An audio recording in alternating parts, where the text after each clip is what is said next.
Greetings, outcasts, freethinkers, narrative questioners, dot connectors, and genuinely open-minded and outright curious inhabitants of whatever realm we exist in at the moment.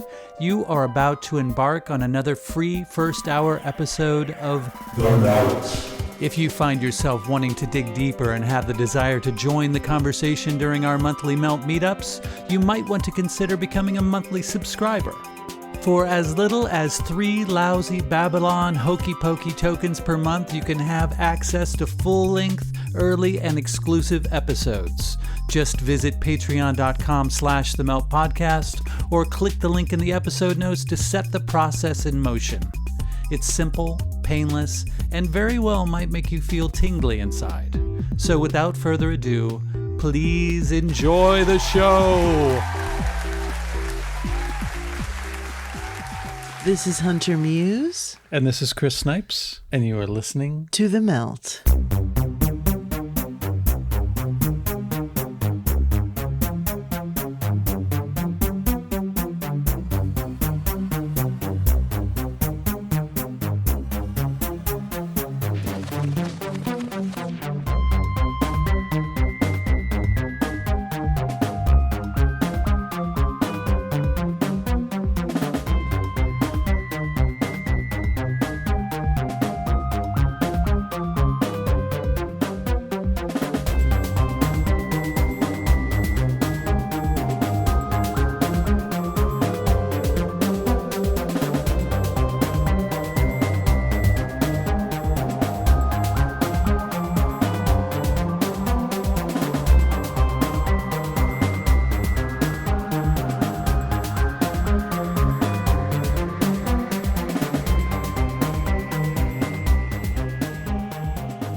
First of all, I want to apologize for the sound quality of this episode.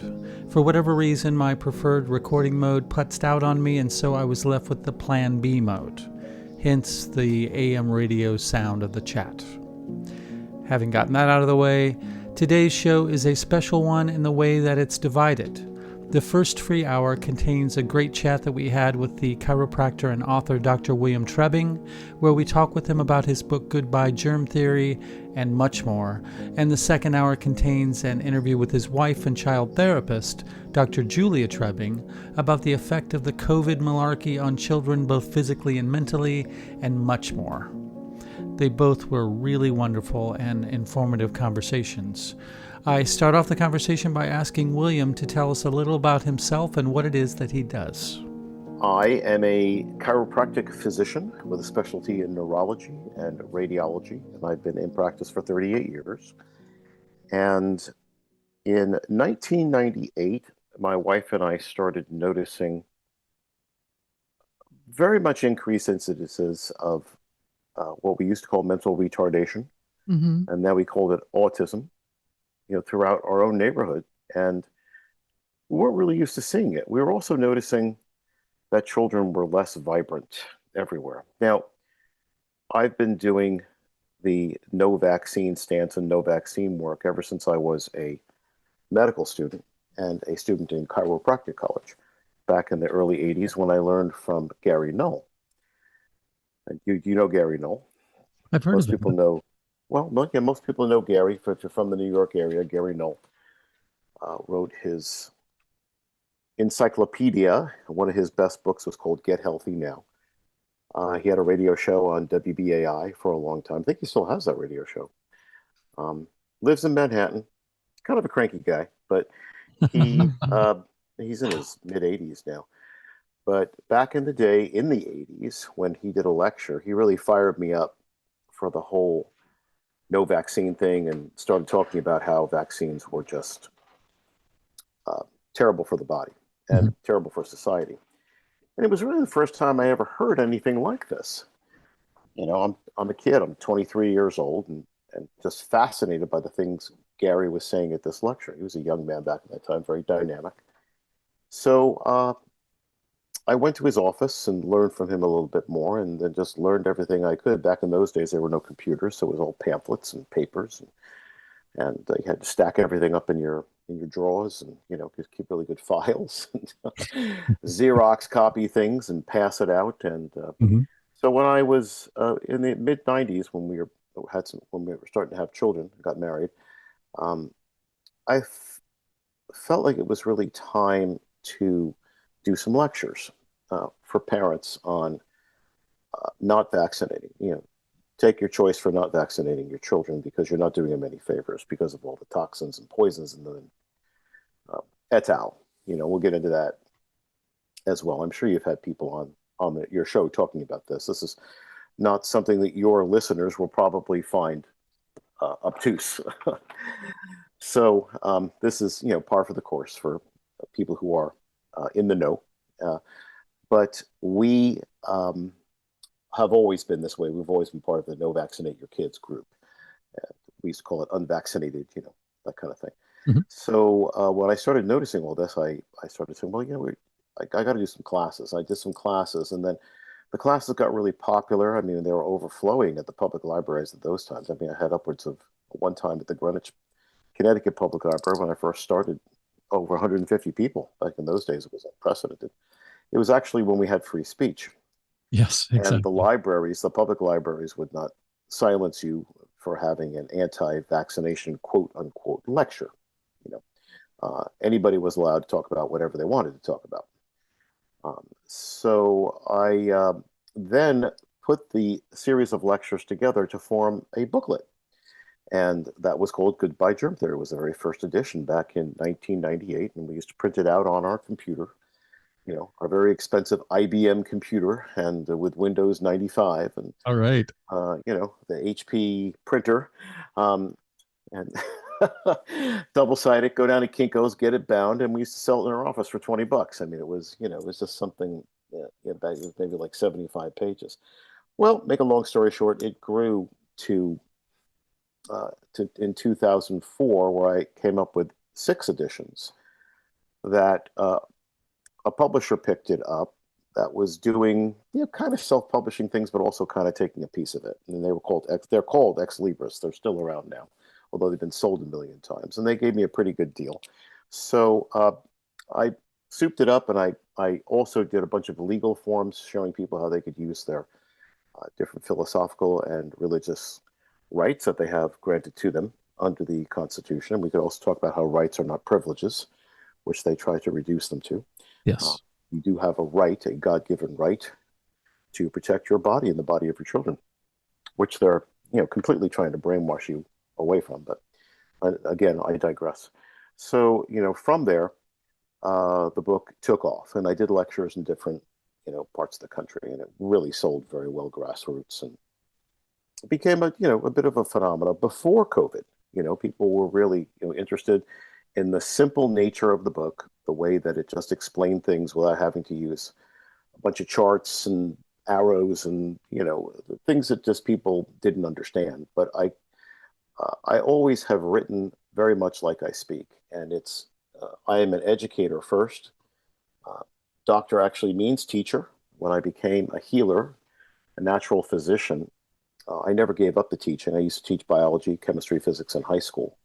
Uh, when I started teaching in high school when I was 20 years old, and then got into the medical schools and chiropractic schools and started changing the way I was going to view things. And I just left teaching, but I kept it with uh, with my own practice and just trying to teach the truth about different aspects of natural health. And you know there was just an awful lot of that of fraud going on with vaccines ever since the 1970s. And anybody that retracts and goes to my book, Goodbye Germ Theory, to look at it, I have a whole bunch of examples in there. And there were heroes back in the 70s that were in the FDA and in the CDC, believe it or not, speaking out. J. Anthony Morris is one of them, speaking out against uh, the vaccine push at that time. And so the book kind of coasted for a while after 2009, 2010, didn't do much. People who didn't want to give their children vaccines kind of coasted as well. We were all in the no vaccination kind of group, just very silent for decades. We would use our religious exemption, our philosophical exemption if we had it, but it wouldn't come up, for spaghetti dinners or for at the block party or anything like that. Most of the people had vaccinated their kids, and who do you use for a pediatrician? And we're like, oh, well, pass the potatoes. Nobody, nobody, nobody really talked about it. We had two children in the neighborhood, and when my daughter was born, I just noticed I was being pulled away a lot, and I just didn't want to. I never wanted to miss any of my kids growing up. I've been here for every single stage. Have had a home office outside of several other offices outside, but being able to be here, picking them up from school, things like that. It goes by so quickly. I never wanted to miss any of it. So that being the case, I stopped lecturing, and then I just put the book out. And then in 2019, I was encouraged by a friend to do an audio version. And so I call that the 7th edition. There are some extra things in there, and so many people love the audiobook because they just stick it in the car, and it's on Audible, iTunes, and things like that. It's selling very well. Right after that, it came out in December of 2019, and we all know what happened just around there. It was starting to happen. And right in March of 2020, the COVID scam happened, the scamdemic. And from that point forward, the book just sold leaps and bounds. Especially I went on the show Crow 777, which you know about. Yes. And other podcasts, but Crow in particular, who has quite a following. After I was on his show, the book went to number 495 of all books sold on Amazon. That's amazing. 495. That was pretty good. And it was the number one medical book being sold on Amazon for about 10 days. Wow. Number one. And so people wanted the information. They got the word. Now, of course, it's nowhere near that now. Everybody's happy and, back to their complacent lives. And it's back to number like, 10,000 or something. Actually, it's never that high. It's like somewhere in the 2,000 to 3,000s right now of all books being sold on Amazon. Maybe, the top 100 medical books, something like that. It's still selling. People still want the info. But it tells people in a very common sense way. I call my book Medical Philosophy.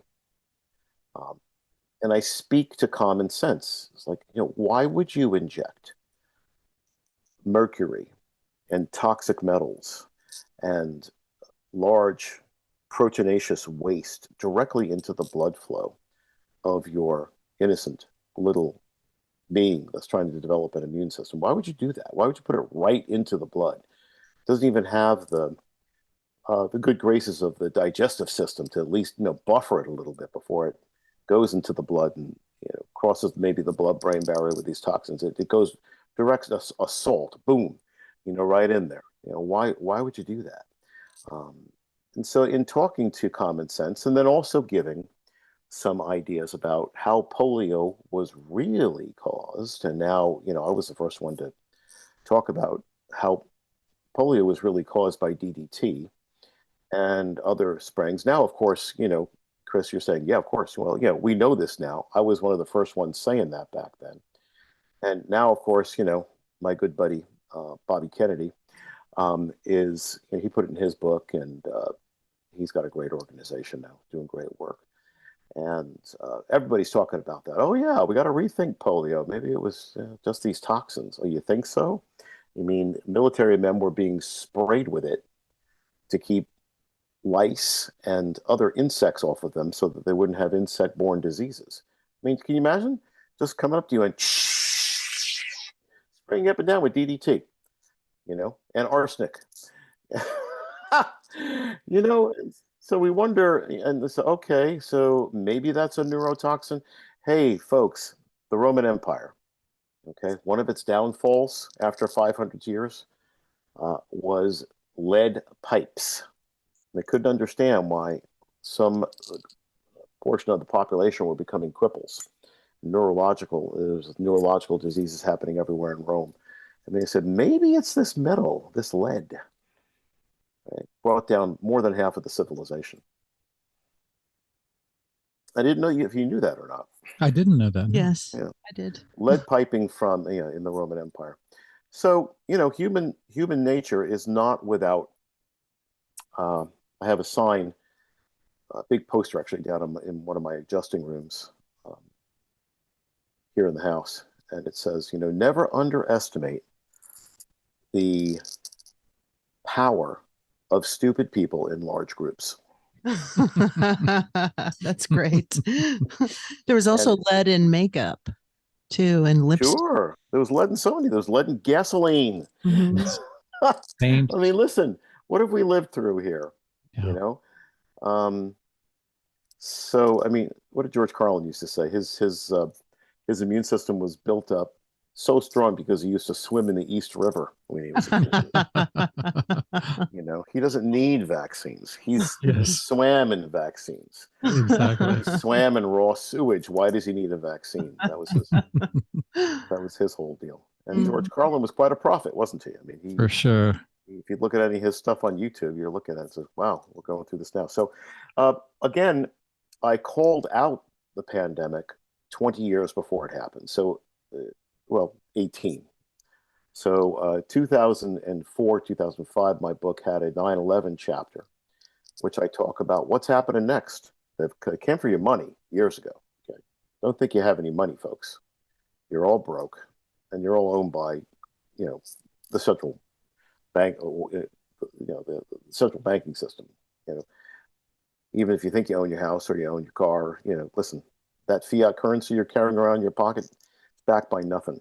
Yep. So, and nobody really knows how it all works. We used to know how it all worked when it was controlled by, being backed by gold and silver. At least, when I was 10, I could ride my bicycle down to the bank and give them a silver certificate note, and they'd give me a silver dollar. That's, then we're talking when Nixon ended the gold standard in 1971, 72, and just basically backed all of paper fiat currency. The only thing backing it was your future labor. That's called slavery, right then and there. And the only way to pay that off is through your taxes. What do you think the income tax is? Again, I digress. But this is all in the book, and the legal section is the most popular chapter because it talks about, which was more relevant back before COVID, how to get out of vaccines. Mm-hmm. Yes. Using your religious exemption. Still very relevant today. But I think the reason it became so popular and sold 4 to 5 times as much as it ever did was because people just wanted an easy explanation of what the hell is going on here. And I also predicted that the vaccination police state would happen. I predicted right in chapter 5. I said, there's going to be a day when they come knocking on your door and say, you're not going to be able to come out of this house unless you receive a vaccine. And so if you look at some of the reviews on Amazon, there are over 550 of them. A lot of the people are saying, if I read this book in 2019, I would have given this guy 1 star and called him a paranoid lunatic. Now I call him a prophet. You know how human nature goes, right? Absolutely. Sometimes you don't get notoriety until you die. So I'm happy I didn't have to throw before this. So is that the long way around telling you how I got started and all this? I've been a chiropractic physician for more than half my life. Uh-huh. And I treat people naturally, chiropractic adjustments. I'm a disc specialist. Like I said, I'm also a neurologist and a radiologist within this field. And I diagnose disc disease, herniated disc, and I have a pretty cool technique, a traction technique, to pull people out of it so that they can save them from the chopping block. If you get here, I have some people that just can't get here and they can't get it done. But so besides that, and offering people great chiropractic adjustments, I work with nutrition and diet and all sorts of things I've been doing over the years. But practicing part-time in South Carolina right now, and also in Connecticut, because with all the craziness happening, we're probably going to wind up on Johns Island in South Carolina by Charleston, down south permanently within the next few years. But we do have a kid in college still up here, so. Cool. Yeah, I was one of the ones that listened to the audiobook, and I kept having to remind myself when this was written. It Yeah, so there you go. yeah. I mean, it's so relevant today. It's amazing how much foresight Yeah, you've had. people say that, geez, did he write this last year, or Yeah, what's no going on with shit. this? So I was one of the first ones to call it out like this, because I did so much work with uh, money fraud before that and taxes in the 90s. I was part of a huge movement to call out the IRS on their fraud. And it was popular back in that day. Now, of course, after 2001, and after the Patriot Act, they just don't ask any questions. It used to be that you can go into court with your documents and your affidavits and say, there really is no law to make me file this 1040 form. And they would say, oh, we don't want to talk about that. Okay, see you later. And then they just left you alone. After 9/11 and the Patriot Act, nope, no more. Now they bash down your door, put a hood over your head, and drag you out in the middle of the night, and then we never see you again. So, uh, listen, gang, unfortunately, you think they haven't taken over yet, but they've already taken over. They just haven't fully told you yet. And COVID is was a testing ground to see how far they can go. Now, I don't think that they wanted a heck of a lot more to happen with it. That never happened. They were testing out global boundaries as well as local boundaries, as well as who they can control, who they can't control. Um, but don't think that they, quote unquote, the infamous they, don't have this all figured out beyond, every different kind of calculated scenario. If this doesn't work, they're going to try the next thing. And the only thing that really works is to identify the man behind the curtain, stop fighting with each other, if you guys can hear that, Exactly. and get together as the human species, the human race, and say, we're just not going to take this shit anymore. You're not gonna divide us. You're not gonna get us fighting. You're not gonna cause these civil wars. We're not listening to you, and we're not going to these stupid jobs either. Well, it really does seem like it has been a slow slog towards this, and Mm-hmm. and that on some level, I think the predators were surprised at how compliant people were with the masking and with the lockdowns and kind of shutting the whole world down. I think that you nailed it when you said that this has obviously been planned, and there have been some test runs of this over the past 30, Sure. 40 years with H1N1, bird flu, you know, Ebola, all that stuff. Ebola, All that stuff. and all of those tests were kind of pre-internet. So Mm-hmm.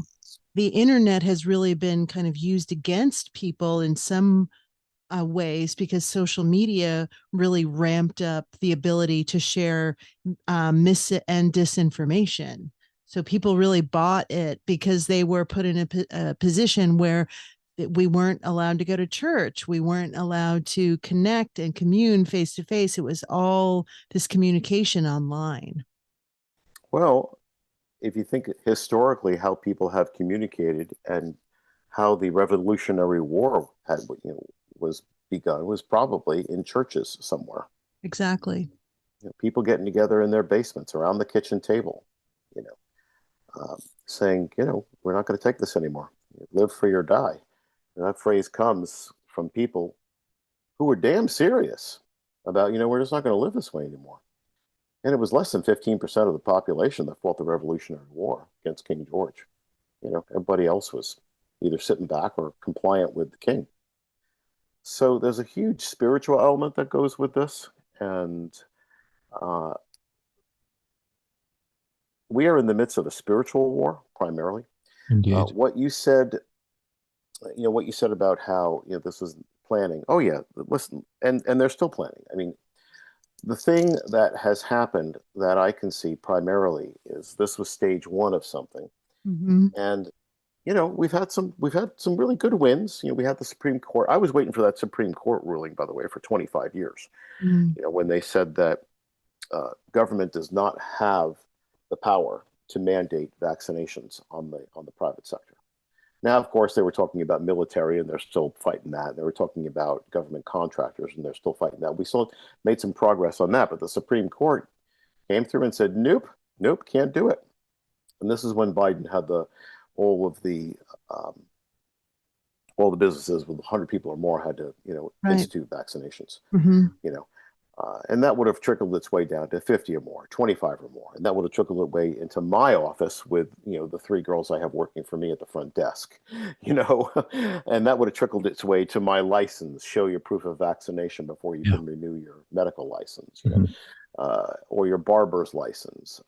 And then it would have gone to get the tattoo on your wrist before you can walk into the grocery store. I mean, listen, so these goals are still there. They just didn't get it this time.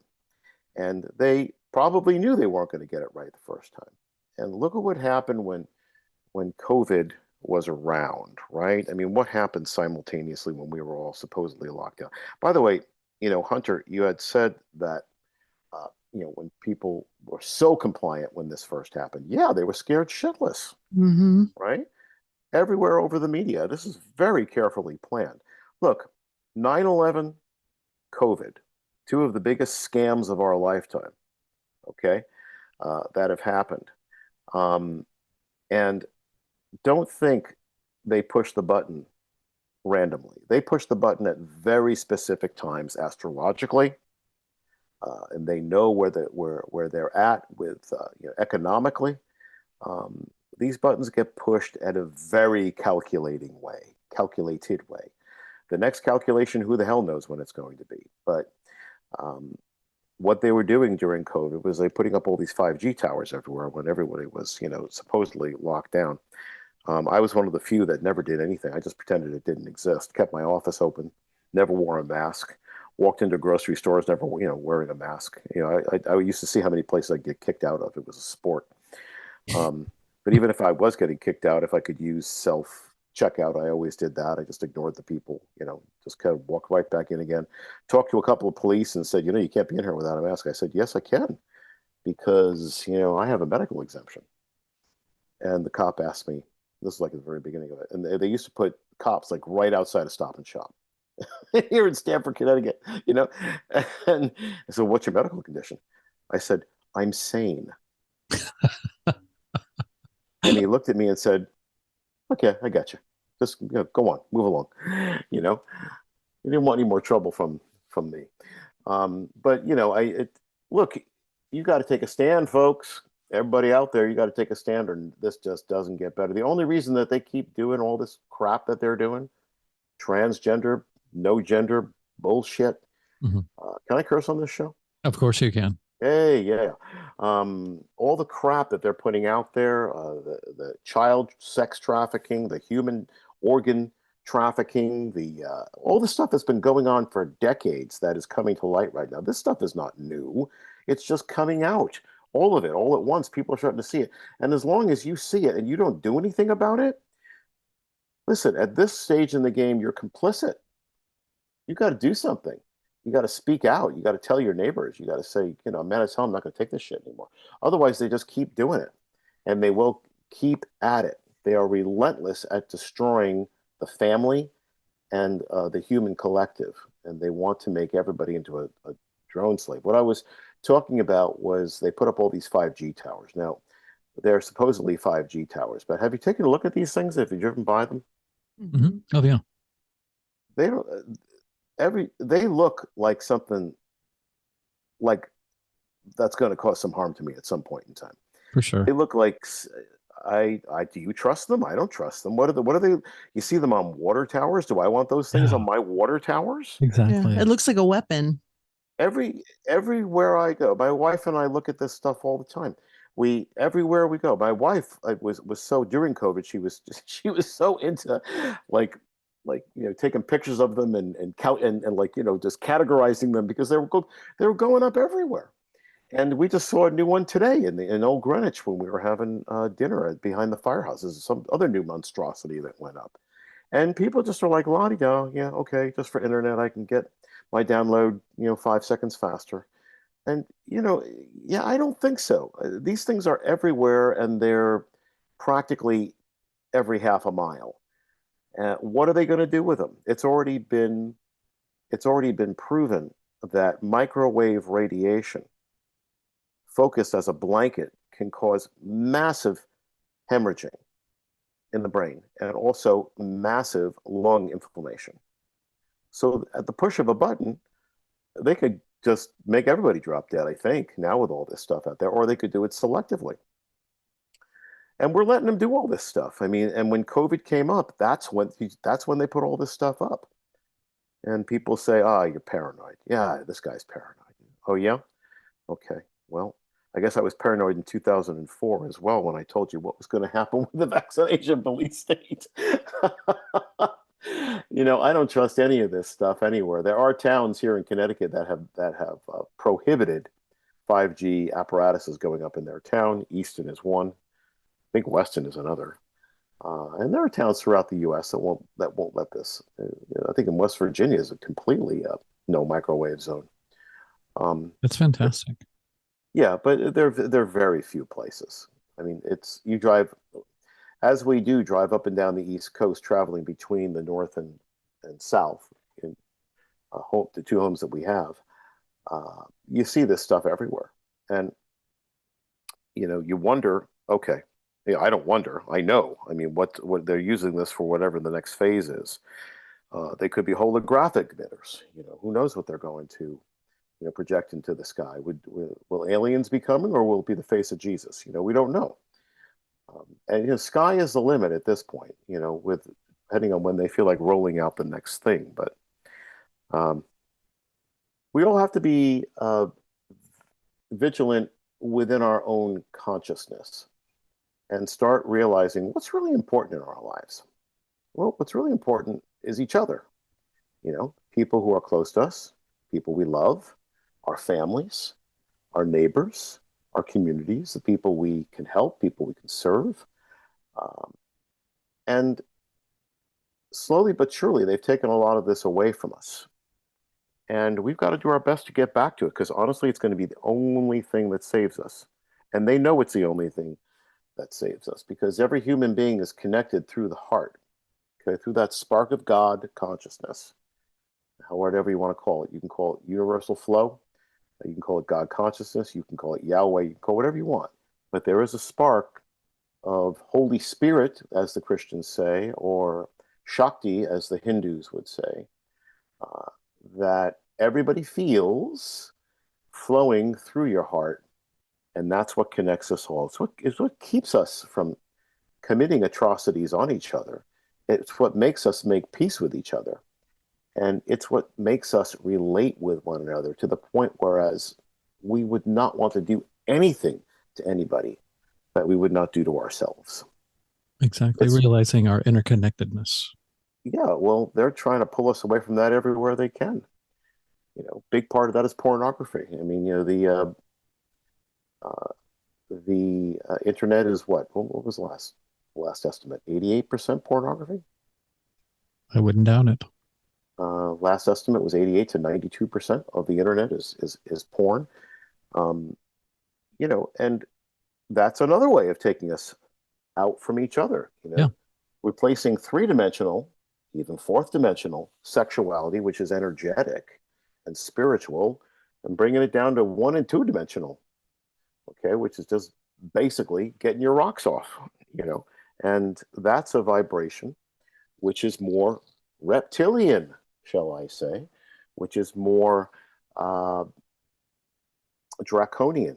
It doesn't involve anybody else. It just involves you and two-dimensional imagery. But the tantric masters have always said, take your sexual union to the next level, which is the fourth and fifth dimension. You might think that some of the ascended masters and gurus are, that when they say that they're celibate, that they don't have any kind of sexual contact. Well, they're having fourth and fifth dimensional sex.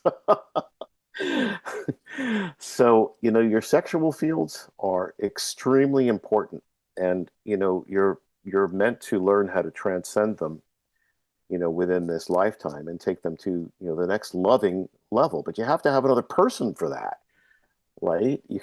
you can't be the union between, and I'm going to use heterosexual relationships. So I'm not saying that that's the only kind, um, but from the standpoint of heterosexuality, there is a yin yang, a positive completion force that is created whenever the union of men and women come together. It's a united force that creates a third force. Jolan Chang talks about this in his book, in his different books. Jolan Chang, he's been writing books on Tantra for decades. And they're trying to get us away from all of this. We're not even. I'm even talking about the advanced stuff. We can't even get anywhere near this because we used to talk about this a lot in the '90s. The '90s was a self-actualization renaissance went on. We were all going to seminars. We all wanted to know more about ourselves. We all wanted to connect in. We all wanted to do spiritual healing work. We all wanted to do rebirthing. Let's get rid of this crap. You know what I mean? Let's just Exactly. And then 9/11 happened, and everybody went, Yep. it just sucked it right back down. And then COVID happened, and it was even more. Let's just get this human collective just focused on and drenched with physicality and materiality. And they want nothing more than a bunch of reptilian clan consciousness, drone consuming slaves that go to work, do the work that they tell them to do.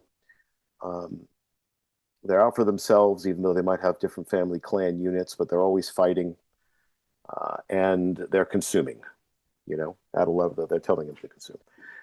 So it's a primary element of pornography is desensitization. Sure. And violence violence on television, isolation, and the violent video games as well.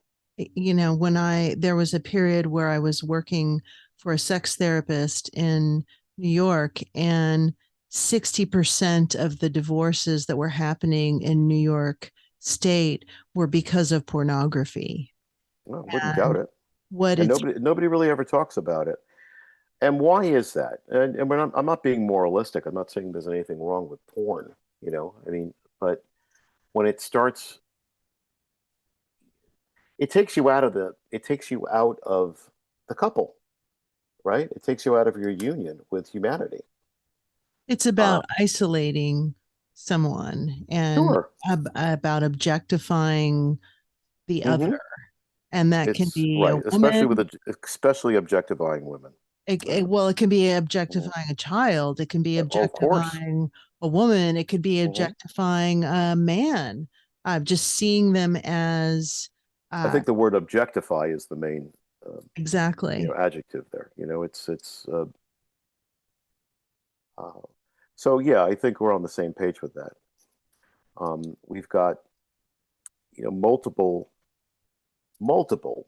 areas of where they're just trying to desensitize us to who we can be, to each other.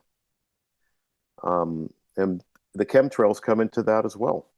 Absolutely, yeah. There is a light that at the end of the Mayan calendar was real, and it was about 10 years ago, and it was just the 10-year anniversary and the Gregorian calendar coming up on that. We went to the top of Haleakala with our kids in Hawaii, on Maui, to experience that. We just wanted to be at a very high point on the planet. Mm-hmm.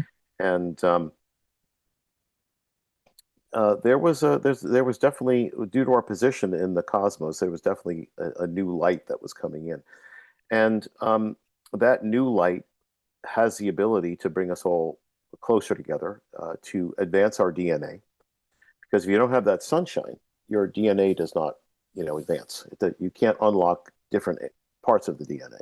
It all depends on the light that you're experiencing from the sun. And if you can block that effectively with chemtrails, which they kind of do and kind of don't, but they do it partially. We're still able to get some of it, but so much more of humanity would be enlightened if it wasn't for chemtrails at this point. And it would have happened, a decade ago.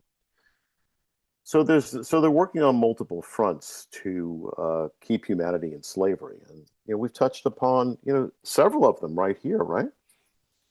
Just different ways to keep us away from each other in a loving, communal way. And going back to the title of your book, I mean, a Mm. lot of the COVID narrative couldn't have been put forward without this quote unquote germ theory being weaponized. Right, and my book talks about how that got started. And they very much needed people to believe in the ghost story of the germ theory. I call germs ghosts. It's a ghost story.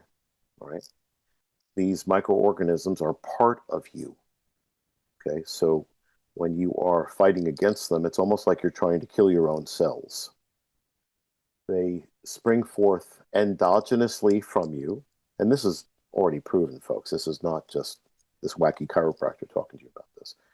Um, if you have ever studied dark field microscopy and the work of Bouchamp and Gaston Naessens, and those are the two, and Royal Rife, Royal Raymond Rife, with the quartz dark field microscopes, you see when you look at your blood, you see the body in life, right?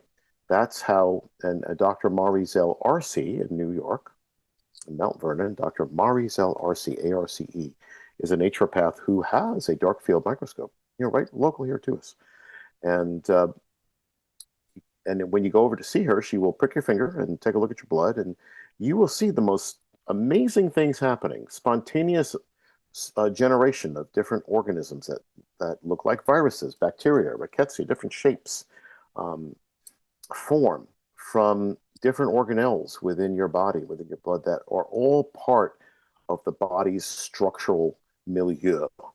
And do we know what it's doing? No, not fully, not 100%. We just call this the microbiome. You've heard that phrase before, right? Mm-hmm. And the microbiome is there for your benefit, for your immune benefit, and for your health benefit. And when we study your blood under dark field, we can tell, depending on what kind of these organisms are being produced within your cellular structure, what level of health you're at, and then doctors can make advice as to whether you're precancerous or whether you are pre-diabetic or what. And you can tell it all from just a drop of blood, and where these different somatids have what stage of development that they're in. When you take an antibiotic, ladies and gentlemen, what you are doing is you're taking something that is killing yourself. It's against life. Antibiotic. Probiotic, which is, I talk about it in my audiobook. You've heard of that, Chris?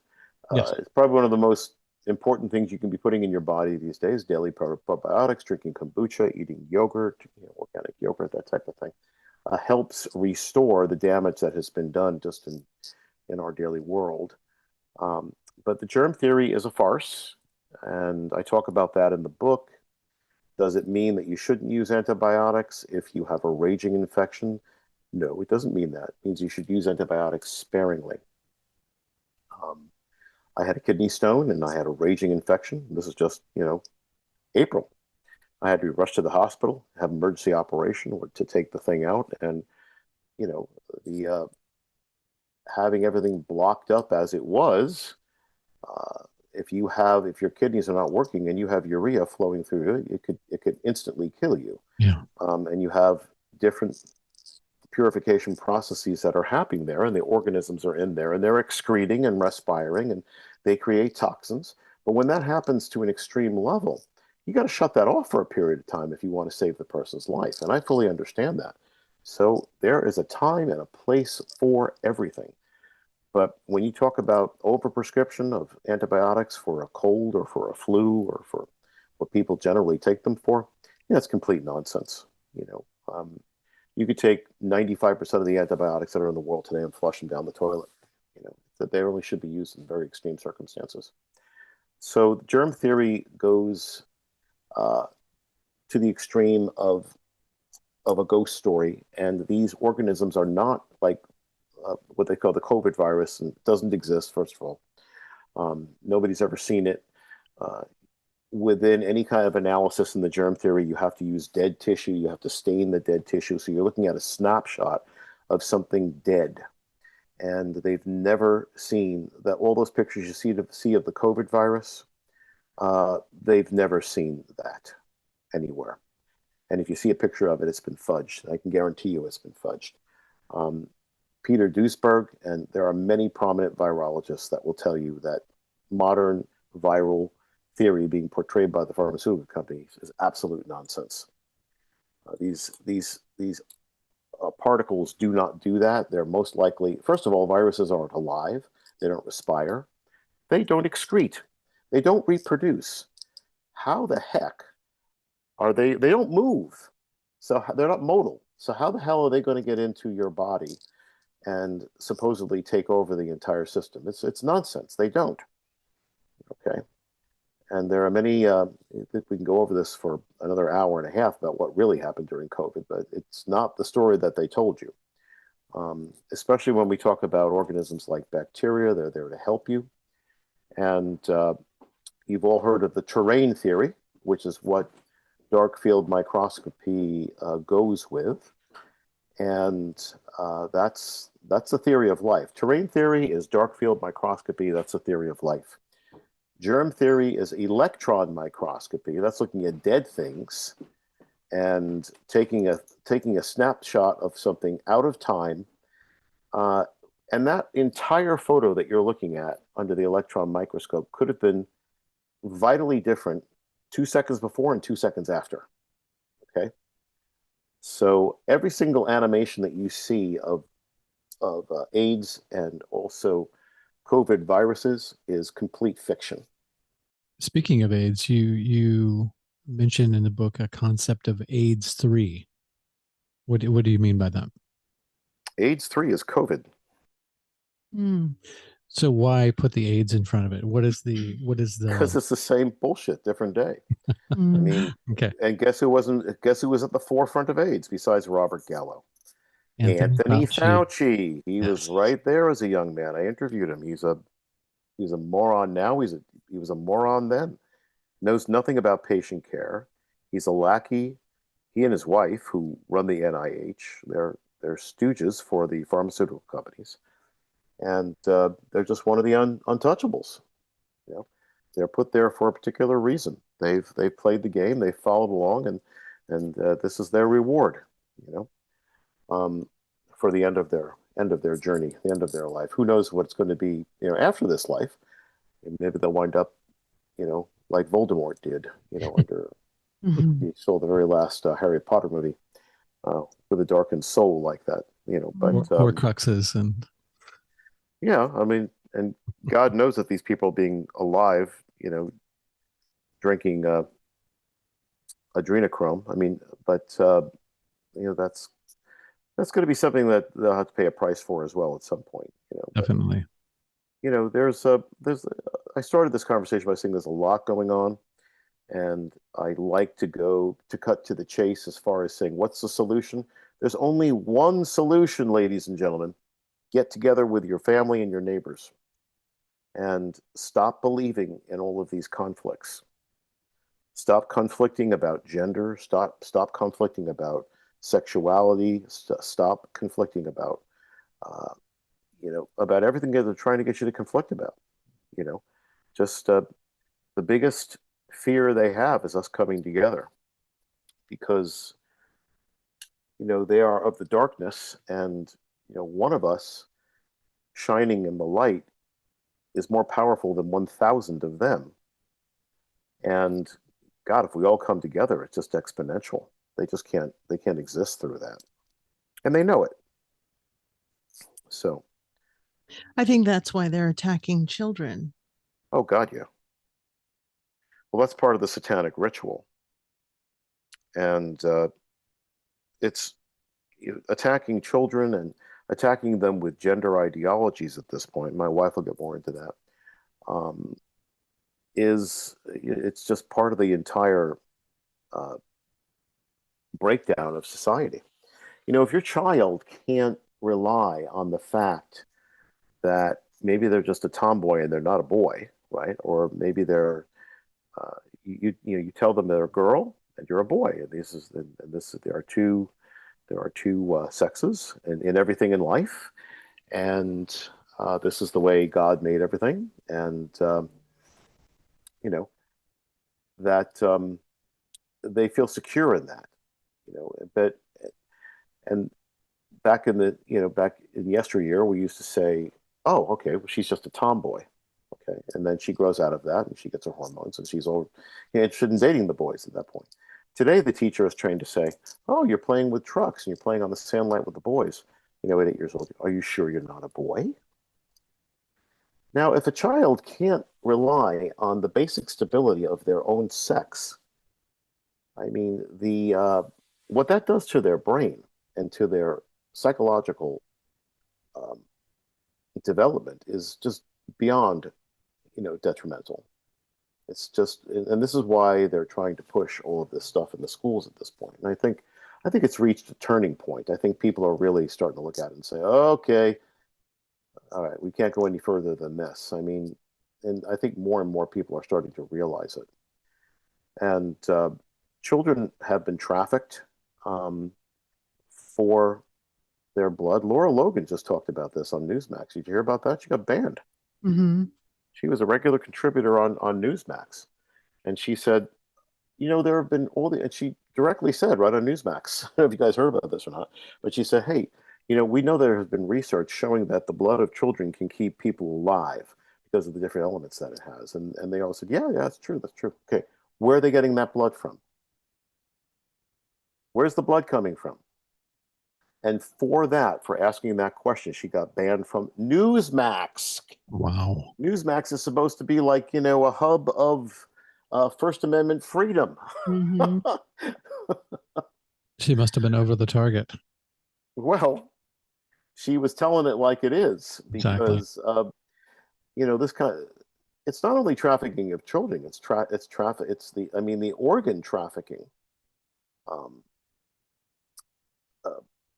Cartels. I mean, through over country lines, through Mexico has been astounding, for decades, and nobody talks about it. This is when immigrants are selling their organs to donors and paying high prices, and you don't do this without having doctors complicit in it on both ends, taking the organs out and putting the organs in. All right, so this kind of thing has been going on. These kinds of atrocities and people have been going on for a long time. And when Trump talked about that there's a swamp out there, it's not an ankle deep swamp, folks. It's a swamp that you've been swimming in, that you're just realizing that you're swimming in. It's pretty scary, but at least it's coming to light. The movie The Matrix really comes to light in so many different aspects of our daily lives, because you just kind of coasting along. You realize you have a feeling that something just isn't right with the world, but you don't exactly know what it is, right? And I would think that most of us would, listening to this podcast would agree to that. Saying, yeah, I've always realized it's just something missing somewhere. And that's the basis of the Matrix, And when the first thing that Morpheus says to Neo when he writes to me, he goes, have you ever, I know you're just feeling that there's got to be something more, and that's what they're keeping us from at this point. So, we're all batteries in the Matrix at this point. We're starting to wake up and realize it being pulled out, but there's work to be done. There's certainly work. Isn't it fascinating that both of the Wachowski brothers have transitioned and are now I find that fascinating. Female. Yeah. I find that fascinating because in one way, it's a metaphor for, what? This physical existence is just a physical existence. And when you go to spirit world anyway, you can, is there gender in spirit world? If you want them to be, if you want there to be, yeah, but you have much more control over switching it back and forth if you want to. And it's another metaphor for them just kind of saying, yeah, you know what, this is all just a big program. That's kind of the way I look at it. I mean, I was very surprised that both of them did that. But I guess, yeah, now they're the Wachowski sisters, right? Yes. Yeah. Are they? And who Are knows if they they, even really did it, right? I mean, are they really, Dr. Trebbing? Are they really the Wachowski sisters? I don't know. I don't really know. To be honest, I'm not even sure was always skeptical that they even ever really did it. Yeah, But exactly. yeah, I mean, because I wouldn't. I mean, if you're walking down the street, I mean, would you if you bumped into any one of them, would you even know who they were? I mean, so Yeah. it's like all these people they say they're putting in jail. I mean, it's if you bumped into Epstein on the street, would you know it was him? That guy looks like Epstein, you Yeah. know. Oh no, he hung himself in jail, you know. But There's 1,000 Epsteins walking around the Upper East Side of New York right now as we speak. yeah, well, metaphorically, energetically, and lookalikes as well. Exactly. Well, my wife is standing by here, you guys, Okay. and Fantastic. I want to give her time too. And Sure. is there anything you wanted any further things you wanted to ask me to close? Well, maybe to wrap up, you can tell the people where they can find you online in your work and also where they can get your book. Oh, And great. maybe about your new book. New book is coming out. It's called The Sequel. And all things the sequel, meaning, look, what do we have here post-COVID? Um, and it dives more into germ theory, definitely more into spirituality, a lot of the things I've been talking about with sexuality, sacred sexuality, getting back to the human collective, getting back to the heart, also talking about more of the lies that we have been portrayed upon us with disease processes and how important this germ theory and the disease mythology, is to portray on people. I mean, what they want is somebody vaccinated up to the hilt, 80 vaccines before you get to college, then have another 12 in college, control your mind, control your body, and then they want a controlled death that they can make money off of a disease that they tell you you're going to die from at a specific age. That is your life, okay? But your life is so much more, and my book goes into that part. Now, to find Goodbye Germ Theory, to give you a good start, if you haven't read it, folks, I would have bet a lot of your people already have, but if you haven't, go to Amazon, type in Dr. William Trebing, Trebing. The book already comes up. It's called Goodbye Germ Theory. If you don't feel like dealing with the devil with Amazon, then you can go to xlibris.com, xlibris.com. Type in Goodbye Germ Theory and buy it right from the publisher right there. I prefer that you do that, but if you don't want to, you can just do it on Amazon. Well, that's I'm sorry, that's the link we'll provide to make it easier to Yeah, it's actually xlibris.com, and then just type in Goodbye Germ Theory. Fantastic. And I also have a very informative free blog, which I've been putting great information out for decades, and that's called Say No to Vaccines.org. Say NOTO vaccines.org. And if you're looking for a religious exemption, easy way out of vaccines, you will find it there. I have a church called the Church of Christ Consciousness, which has been an underground railroad for helping people get out of vaccines for decades. You don't need that. You can write your own religious exemption if you know how to do it, but this just is the easy route for people. Excellent. Yeah, that's how you find all my stuff online. And the book will be coming out shortly, and I will make you guys aware of it probably by the end of the year. And then you have a website? We do. Yeah, and you can get on the website after that. Fantastic. And we can have you on again to talk about that. Oh, I would love to come on again. Cool. Well, I hope I didn't talk too much. I didn't let you guys talk. No, oh my God, we could have had you on here for 3 hours just goofing. Yeah, Crow and I talked about doing a 4-hour show, and people were voting all for that. But yeah, because he and I really just start, just getting into the spirit of it all, just start.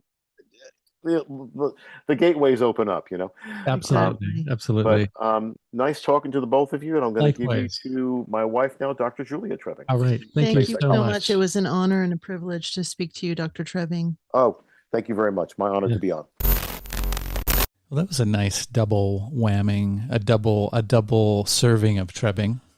My gosh, I just want to hug both of them and thank them so much for their work. It's just incredible. And I felt like on some level that was a therapy session for us with Dr. Julia. Yes, for sure. Yeah, it was a great idea that Dr. William Trebing had about having his wife come on when I told him that we were going to do 2 hours, coming on for the second 2 hours.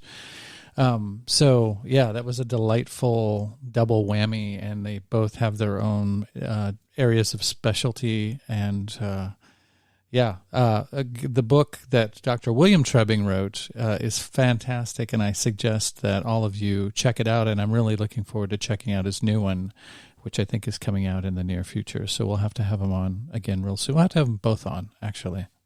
I'm interested in what he talked about with the dark field microscope. I want to... Microscopy?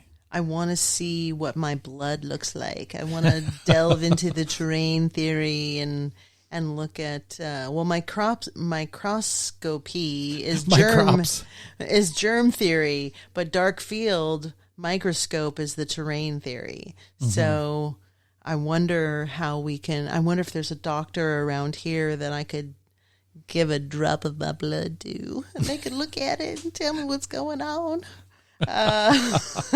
Yes, but say no to vaccines.org. If you are interested in connecting with Dr. Trebing, I would definitely recommend that. I'm going to look into his vax medical exemption, because I am planning on going to Harvard, and Harvard does require vaccines to set foot into their campus or even onto their library online. You have to prove that you've been vaccinated. What? I'm joking about the library online, okay. But it feels like that, damn it. But yes, it was fantastic. It was good. It was great. A little bit of a bummer. Like, I started out, my heart was hurting. I was like, oh God. For the first hour? Yes. I just thought, man, we're fucked. You're very quiet. Because I was freaking out quietly over here, picking at my lip and going, the world's going to end. What the fuck? We've heard all of that stuff before, and he rounded it out to, it comes down to things that we can all control. Yeah. And I really think that that's what it boils down to. They both actually drew it back to that connection. Yes. And as I've said, and you have said, and many people that we love and respect have said, that it starts with the self-work. It starts with getting to know yourself. It starts with being at peace with yourself. Yeah. And then that reflects out to your family, reflects out to your community. So Dr. Julia Trebing really took that to the family level.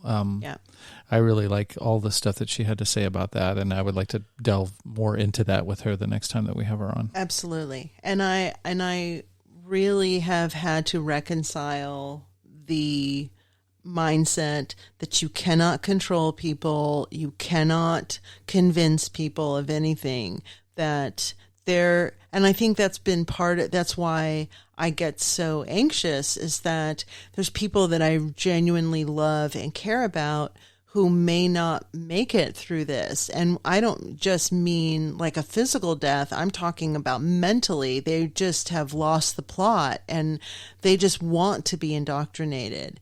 And I've had to let those people go. And I think that's the painful part, is just understanding not everyone is on the same path and the same journey that you're on. And not everyone is going to arrive at the same conclusions that you arrive at. And I think that there are degrees of being able to accept the narrative. I think we've already been through a few of those degrees, and many people have come out on the lighter side of that, waking up and realizing this really all roads lead to Rome, and that whether you're dealing with government, big pharma, media, it's all tentacles of the same octopus, and it can't be trusted, and none of our best interests are in mind. And so it's all, again, comes back to the self, comes back to your spiritual grounding. Yeah. You sound like you want to hop in. But what freaks me out is the idea that there are these giant chasms that some people just refuse to connect, meaning they've gone out and received the jab, and then they've gotten insanely sick, and they just don't want to believe that one has anything to do with the other. Those are the other degrees. I think things are going to have to get very dark for some people, and then they still might not realize what's going on because they're either very trusting, they have no grasp of critical thought, or they're just submissive NPCs who are just going to go in whatever direction the powers that be point them to. But I think it's the doubling down of the ego. I think that what we're talking about is the death of the ego. And there are some people over the past 2 years who are just not willing to be quote unquote wrong. Yeah. And they're just never, it's on their deathbed. They're just going to be like, I did the right thing. I saved grandma because I got 17 jabs, and I have to let that person go. And that's where Politrix comes in very, very handy because it divides people very simplistically. If we had 160 parties, that would be a much more complicated psyop, but it's really fucking simple. It's like the Ford and Chevy teams of politics, that everything can be summed up and gathered under these two umbrellas. So it makes it very easy to not want to be the other person because one media outlet is vilifying that one and the other media outlet is vilifying the other side. So that just concretizes people to their sides, and sides are so fucking illusory. That's one of the main hurdles humankind has to get over. We're all on the same side. There's no sides at all, dudes. It's we're looking in the wrong direction. Look to where the tentacles lead back to. That'll tell you all you need to know. Right? You just went somewhere else. Right. Where did you go? Because I'm invested in our family. I give a fuck. I don't, honestly, and I mean this with all earnestness and all sincerity. I don't give a shit if the blue whale at the gym or at the grocery store, I don't give a fuck if they get it. I don't give a fuck if they ultimately wake up. That's not my deal. That's not my responsibility. What I care about is the people that I love and that I feel connected to and that I feel like are kind of trapped in the middle of all of this. Those are the people that I want to defend and that I want to wake up. But the more I try to wake them up, I think the more they feel like they have to choose. And I don't want anybody to feel like I want them to make their own decision. Yeah, well, it doesn't matter what you want because it's going to happen on their own clock anyway. And it's blue-haired land whale. I'm sorry that I ever said that term in front of you because you've used it. And I certainly didn't want it to go out on the air as something that came out of one of our mouths. Because when I first heard it, I thought it was a pejorative, low-hanging fruit shot at... I knew what the sentiment was, what was being said, but I thought, come on. No, that's not why that person thinks that way. It's because they happen to be a certain size or have a certain color of hair. So, sorry. I just needed to quantify that, put that on the record. But you can't help those people out. You can't help anybody out. All you can do is live your life the best that you can, and people are either going to look at you and go, she seems happy. She seems grounded. She seems like she's at peace with herself. I wonder why. Perhaps I can learn to do that myself. Or they're going to say you exist in a fairy tale land and you obviously don't know how dark the world is, so you keep going on in your illusion. People are going to do with you whatever they want. They're going to do anything they want with your words and your thoughts and your sentiments. They just have to get there themselves. I think that's probably why I have decided to go into the field of psychology and why I want to become a doctor. I think there's, and this is full disclosure. I think it's because I feel I have a sense of what reality is, And on some level, I probably want to be considered an authority. And I want to push back against this woke ideology and this indoctrination that I see. And maybe that's my own form of being indoctrinated, thinking that I need a piece of paper that says that I'm valid and that my opinion matters. But I think that has something that plays a part in this and a role in this is over the past 2 years, I've watched the sea of people say, well, you're not a doctor, so, or you're not a scientist, so, ... And so I want to be a scientist and I want to be a doctor because I want to be able to say, well, this is what the science says, and this is what, research says, and actually be able to do research. So I think that plays a part in this. I don't think that any of this is a foregone conclusion and that it's over and that we're all fucked. I don't want to believe that. And I think the thing that keeps me going is the idea that there's a millimeter of chance that we are all being given in life, and it happens in a second by second measure, and you can jump through that door and you can wake up or you can figure your shit out. And that's really what I'm trying to do. And as you just said, I think you can teach by example. You can't force people to wake up. You can't force people to get it, but you can be an example of something, and maybe it will inspire someone else to examine their own life and their own behavior, and maybe it won't. I think things get complicated when they want to share their wealth, their prosperity, their knowledge, their acquired wisdom. I think things get sticky. Things can get sticky because you get the zealous born-again Christian who, whatever they did worked for them, so they want to go out and shout it to the mountains, and it doesn't work that way. First of all, there's a lot of people that don't want to be shouted at. And second of all, maybe that particular brand of whatever it is, that positive effect that had on you is not that other person's way of achieving that. So I think, it gets, and I understand the impetus for it. I've been in that state of mind myself where I wanted to share something, a powerful experience or a profound thought that I've had that it really shifted my perspective. But I ultimately know that it's not going to do any good. And maybe to the person that cares for you and knows you the best, and you can share it with them, and they go in the complex context of you as an individual, that will have some impact on them. But other than that, it's hit and miss. Everybody's, this holograph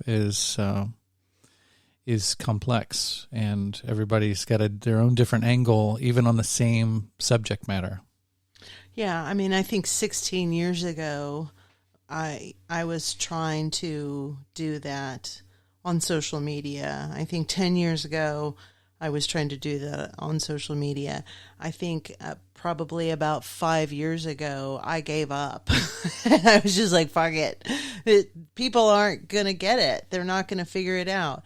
And I don't necessarily think it's every man for himself or every woman for herself. I just think that the only way that any of this is going to change is if it starts with self-reflection. You start mapping your own behavior. You start looking at the thoughts that you have, the words that you speak, what mesmerism you are under yourself, and that self-examination is where the change really happens. Because I know I'm not going to convince anybody of anything. I know that people have their own entrenched, concretized views of the world, and it's up to the individual to figure their own shit out. And so my being the example is just that, but it's not, now I'm going to go on the bully pulpit and I'm going to preach to people. I don't think that works. All right. Homie. Finally, you got the... Oh, come on. I'm just kidding. We've rambled on enough, I think. Don't you think? Sure. Yeah, you feel like you got it all out for this chapter? I did. I'm a little freaked out by my ACEs test, but I got things to work on. Just like karma that may have come from another lifetime or several lifetimes, it's just a hand of cards. Exactly. It's a situation that you are presented with, and you can take it in any freaking way that you want to. And today I took it into self-care, and I shaved my legs. All right.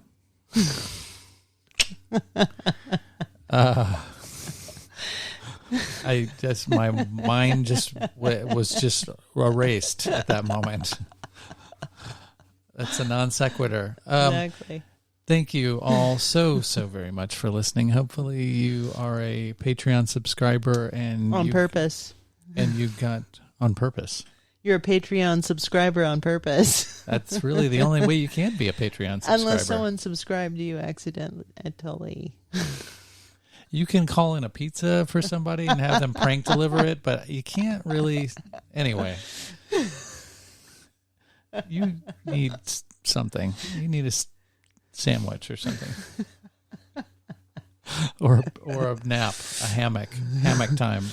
Fast walk, power walk. Hopefully you're a Patreon subscriber, because then you get to hear Dr. Julia Trebing's interview too. It was divided up into 2 segments, the last one being hers, because she had a lot of fantastic things to say also. I highly recommend that.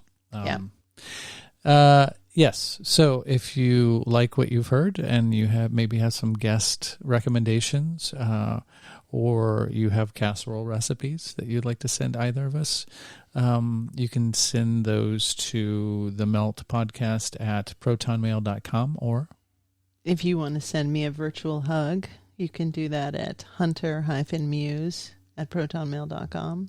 Are my real hugs chopped liver? What's going on here? They're free. You have 24-hour access to them. Your hugs are the nectar that I feed and breathe on. I breathe nectar. I'm a You're flower. You're amphibious. I'm a honeybee. I'm a bumblebee. You're the bee's knees. I know that. Love you guys. Love you. Thank you for listening. Yes, there's more great stuff to come. Stay tuned. You won't regret it. Exactly. We got some goodies coming. Ta-ta. Bye. To hear the full-length version of this episode, get access to exclusive and early episodes, and participate in our monthly Zoom meetups for as little as $3 per month, just click the Patreon link in the episode notes or visit patreon.com/themeltpodcast. Contributing financially will help to make this podcast my full-time gig that I can devote more time to and allow me to create more content. Other ways of contributing would be giving us a favorable review or rating wherever you get your podcasts, subscribing to us on YouTube, spreading the word wherever you and your tribe congregate, or just by sending us your positive thoughts and intentions. In a quantumly intertwined and holographic multiverse, these also go a long way. Thank you.